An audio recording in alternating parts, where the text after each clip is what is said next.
नौकरी पा चुके हैं। लेकिन जो नहीं थे, जो होशियार नहीं थे, वो सब रह गए और रहने वालों में आप सबसे ऊपर हो। तो इसका मतलब नेक्स्ट टॉपर तो आप ही बनने चाहिए हो। तो आपको बजाय डिमोटिवेट होने के आपको मोटिवेट होना चाहिए, ऐसी बातें सोचकर। कि एसएससी जीडी में 39-40 हजार वैकेंसी शुरुआत में आना एक बड़ी बात है और हर एक बच्चे को ये होप है कि मेरा इस बार हो जाएगा। अगर बच्चे इसमें ना सबसे बड़ा चैलेंज होता है कि मैं एज में आ रहा हूं कि नहीं, और अगर आप एज में आ रहे हो और फिर भी आप मेहनत नहीं कर रहे हो और एसएससी जीडी के सपने देखने लग रहे हो तो आप बहुत गलत हो।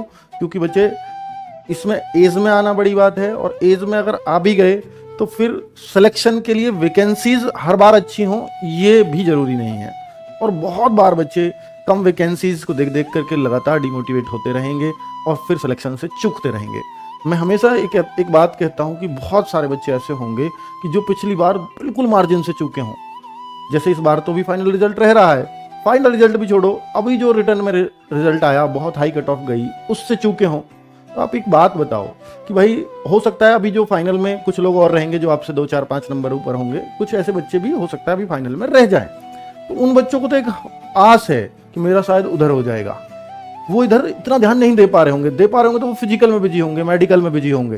तो आप एक बात बताओ कि भाई आप अपने आप को, अगर वो रहे तो वो बदनसीब होंगे बच्चे, क्योंकि वो इस पे भी ध्यान नहीं दे पाए। वो फिर ये सोचेंगे कि यार मैं पहले ही रह जाता तो बढ़िया रहता, क्योंकि मैं अपनी तैयारी कर पाता। तो आप लोग फिर उस टाइम पे जो इस बार बिल्कुल रिटर्न में मार्जिन पर रहे, उस टाइम तो बहुत बुरा लगा, लेकिन फिर ये रहा कि यार फाइनल में रहने से अच्छा है कि मैं अभी रह गया। उससे क्या कि मैं अपना टारगेट इस पे फिक्स कर सकता हूं और वो लगातार उस मेहनत में लगा रहा। और मैं ये जो हमेशा वाली बात कह रहा हूं कि मैं क्या कहता हूं कि भाई जो जैसे 137-38 पे मेरिट गई और किसी बच्चे के 136.5 नंबर हैं, तो आप बताओ जो आपसे ऊपर थे वो सब तो लग गए या अपने फिजिकल मेडिकल में लगे हैं, वो तो इस पे ध्यान नहीं दे रहे।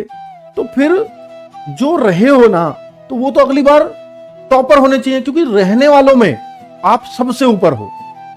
भाई जो आपसे होशियार थे वो सब नौकरी पा चुके हैं, लेकिन जो नहीं थे, जो होशियार नहीं थे, वो सब रह गए और रहने वालों में आप सबसे ऊपर हो। तो इसका मतलब नेक्स्ट टॉपर तो आप ही बनने चाहिए हो।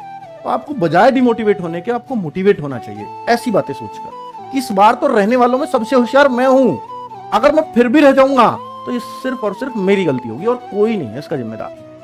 तो बच्चे आप उस लगन से मेहनत करते रहो और इस कॉन्फिडेंस से करो कि भाई मैंने पिछली बार दिया, मेरा वो एक्सपीरियंस काम आएगा। और जब मैंने पिछली बार एग्जाम दिया है और मैं बिल्कुल मार्जिन पे रहा हूं, तो मेरा इस बार क्यों नहीं होगा? क्योंकि सारे रहने वाले ही तो एग्जाम दे रहे हैं इस बार, है ना? ठीक है।